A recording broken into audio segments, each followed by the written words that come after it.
سامعین اعظام، پردہ نشین خواتین and my lovely brothers of Islam, والصلاة والسلام على سید المرسلین وعلى آلہ وصحبہ اجمعین، اما بعد.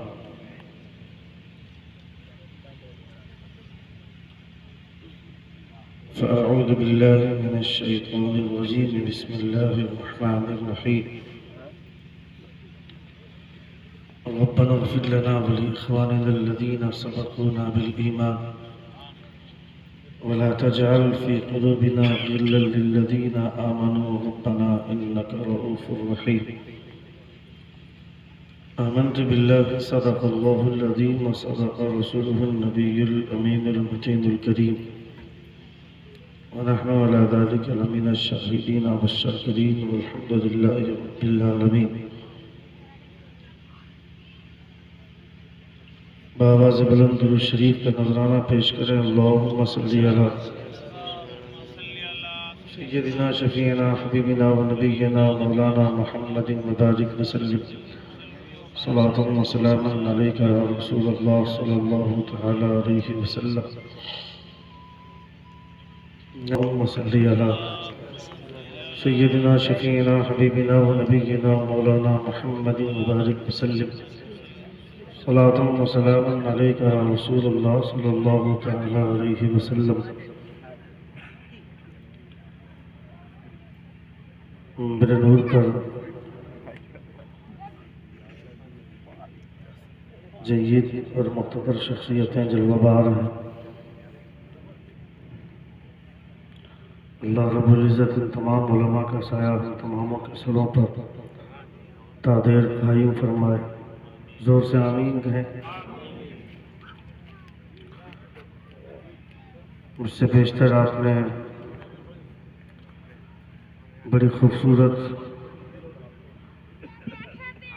اور دلکش آوازوں سے اور دیدہ زیب چہروں سے ملاقات کی.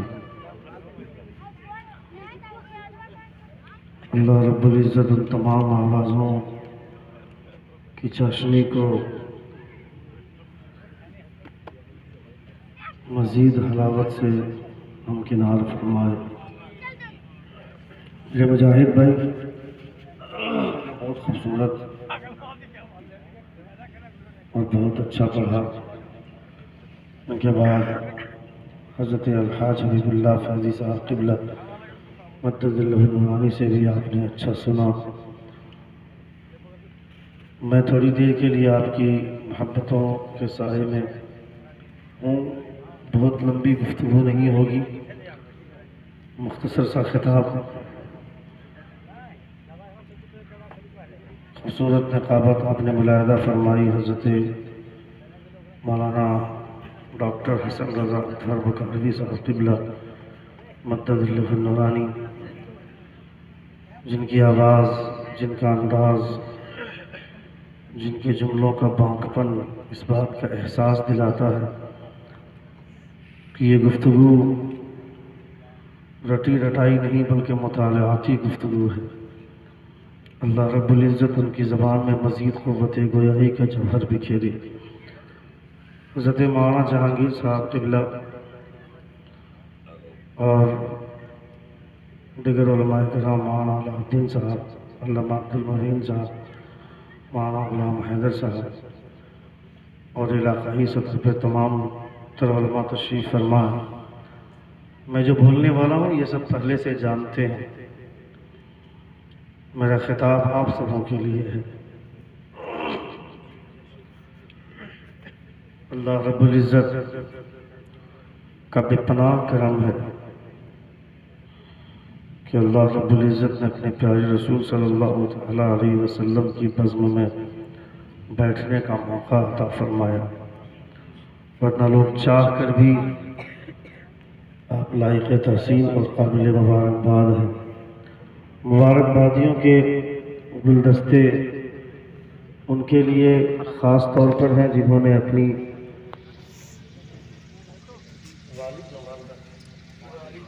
اپنے والد صاحب کی محبت میں 40ویں کی محفل سجائی ہے. جناب ضیاء الدین بھائی ان سے ملاقات دلی میں ہوئی تھی، یہ دوسری ملاقات یہاں ہوئی۔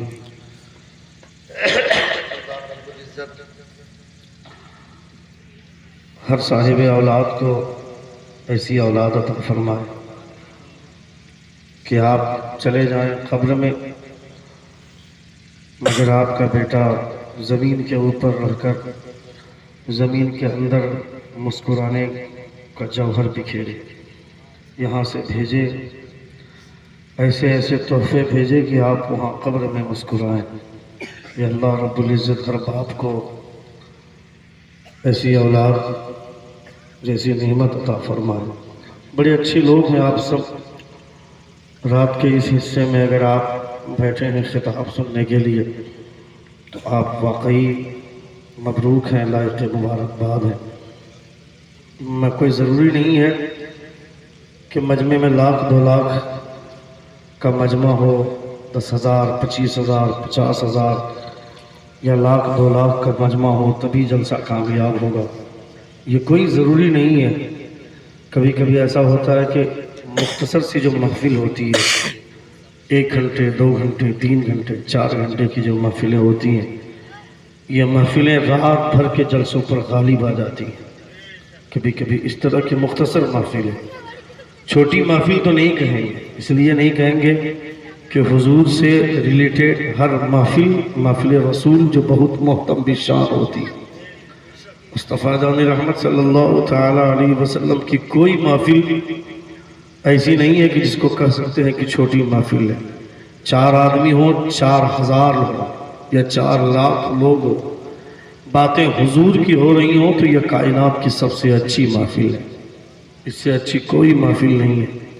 اور اس اچھی محفل میں بیٹھ کر آپ رسول ذی وقار صلی اللہ تعالی علیہ وسلم کا کیریکٹر سن رہے ہیں، مصطفیٰ جان رحمت صلی اللہ تعالی علیہ وسلم کی نعت سن رہے ہیں۔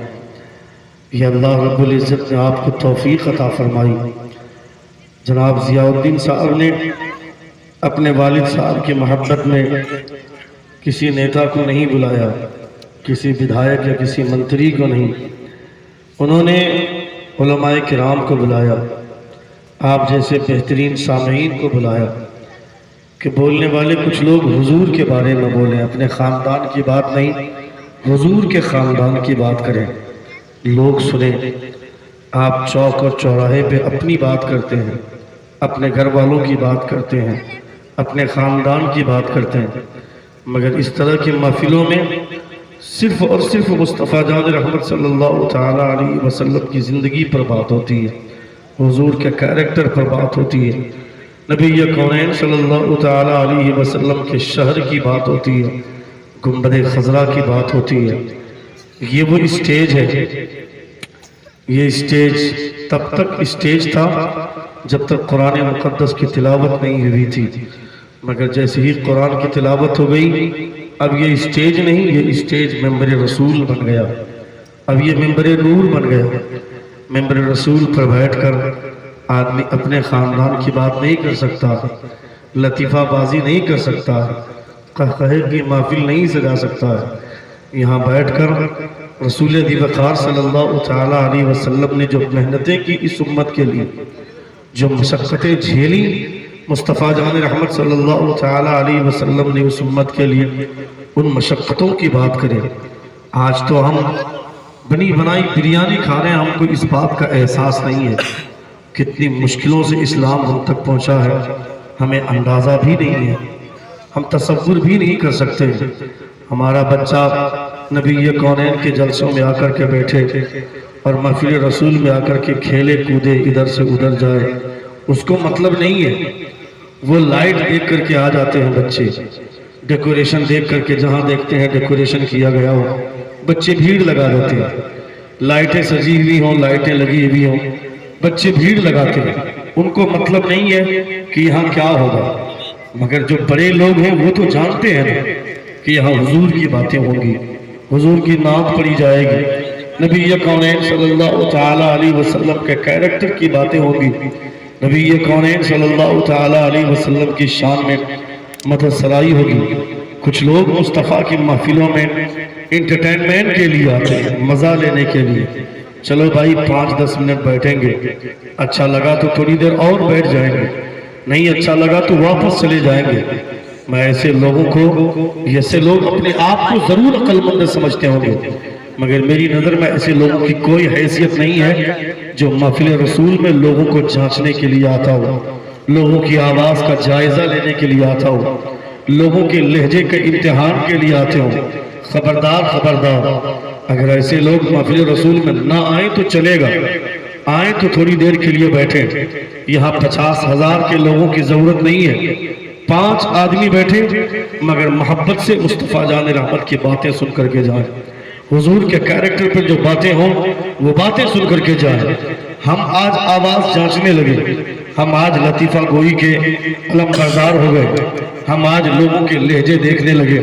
ہم نے نہیں دیکھا بند کمرے میں ایک ضعیفہ مصطفیٰ جان رحمت صلی اللہ تعالیٰ علیہ وسلم کی بارگاہ میں خراج محبت پیش کر رہی ہے، نبی کی نعت پڑھ رہی ہے، نعت پڑھتے پڑھتے دونوں آنکھیں بند ہو گئی، وہ خاتون سو گئی، بوڑھی عورت ہے، سو گئی، آنکھ تو سوئی مگر مقدر جاگا۔ مصطفیٰ خواب میں تشریف لائے، نبی یہ کونین فرماتے ہیں اے ضعیفہ بند کمرے میں کیا کر رہی ہو؟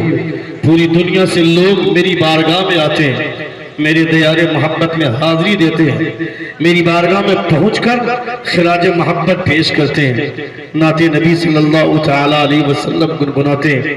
تم بند کمرے میں ایک کونے میں لیٹ کر کیا کر رہی ہو؟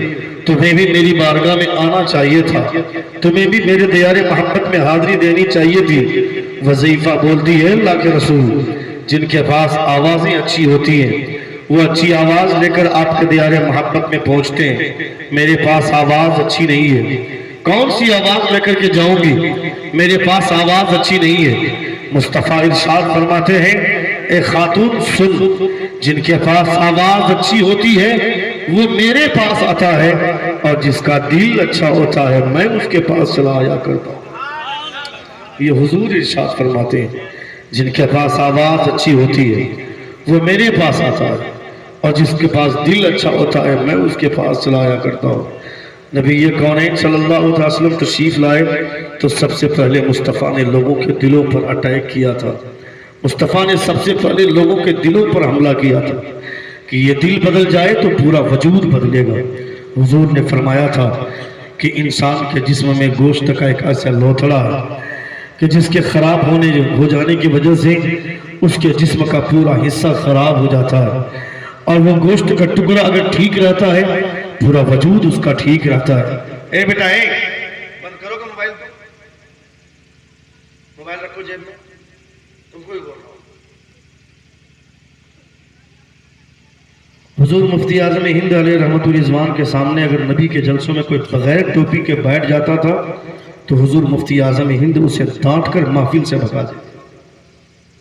حضور کی محفل کا احترام بہت ضروری ہے۔ آج ہمارے جلسوں میں 100 لوگ ہوتے ہیں تو ان میں سے 20 لوگ تو ضرور مل جائیں گے جن کے سر پہ ٹوپیاں نہیں ہوتی۔ ہم محفل رسول کے ساتھ کھلواڑ کرتے ہیں، محفل رسول کے ساتھ مذاق کرتے ہیں۔ بربادی ہمارے سر پہ نہیں آ کے ناچے گی، کس کے سر پہ ناچے گی؟ برباد ہم نہیں ہوں گے تو کون ہوگا؟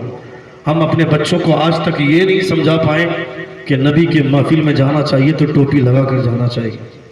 کچھ لوگ تو اتنے آزاد خیال کے ہوتے ہیں، بڑے لوگوں کو اس کی تہذیب نہیں ہے۔ جو بڑے لوگ ہیں، جن کے پاس عمر ہے، جن کے پاس عقل ہے، ایسے لوگوں کو بھی ٹوپی پہننے کی توفیق نہیں ہوتی ہے۔ ہم محفل رسول میں آتے ہیں، یہاں آ کر کے موبائل کیمرہ کھول کر کے بیٹھ جاتے ہیں۔ کچھ لوگ تو اسٹیج پر بھی بیٹھ کر چھچورے پن کا مظاہرہ کرتے ہیں، یہاں بھی اسٹیج پر بیٹھ کر بھی موبائل کھول دیا، لائیو کر رہے ہیں، وہ بھی اپنی کمائی کے چکر میں لگا ہوا ہے، اور رات بھر جلسے میں نعرہ لگا مسلک اعلیٰ حضرت، مسلک اعلیٰ حضرت۔ رات بھر مصطفیٰ جان رحمت صلی اللہ علیہ وسلم کی محفل میں بیٹھ کر لوگوں کو سکھانے اور سمجھانے کی بات ہم کرتے رہے، اور ہم جیسے لوگ ہی یہاں بیٹھ کر کے لائیو کرتے ہیں، کیمرہ کھول کر کے بیٹھ جاتے ہیں۔ مجھے تو شرم نہیں آتی، ہم نے تو اپنی حیا کھو دی۔ جب ہم یہاں بیٹھ کر کے لائیو کریں گے تو ہم پبلک کو کیا اثر دیں گے؟ پبلک کو کیا سکھائیں گے؟ پبلک کو کیا سمجھائیں گے؟ اور کچھ ایسے بے وقوف مولوی ہیں، وہ کیمرہ کھول لیتے ہیں، وہ داڑھی سوٹتے ہیں جیسے وہ اس کو یہ پتہ ہی نہیں ہے کہ تم جو لائیو کر رہے ہو یہ پوری دنیا اس کا نظارہ کر رہی ہے. لائیو فیس بک پیج جو لوگ آن کریں گے جو اوپن کریں گے وہ سارے لوگ تمہارے منظر کو دیکھ رہے ہیں.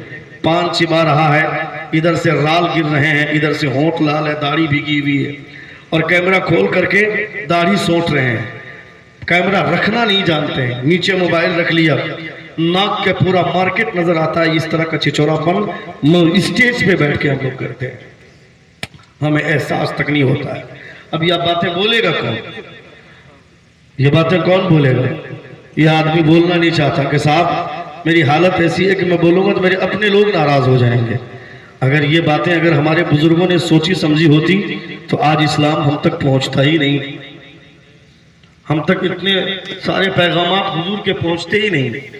آپ نہیں سننا چاہتے ہیں تو کوئی ضروری نہیں ہے, جا سکتے ہیں, مجھے کسی پر دباؤ ڈالنے کی ضرورت نہیں ہے. سننا چاہتے ہیں تو 5-10 منٹ کی گفتگو ہو جائے گی. کتنے لوگ سننا چاہتے ہیں ذرا ہاتھ اٹھا کر کہیں. اگر سننا چاہتے ہیں تو مجھے ایسا لگتا ہے کہ بڑی پیرا عربی کے شکار ہے. کرسیاں لے کر تھوڑا تھوڑا سمٹ جائیے, قریب آ جائیے, بہت اچھا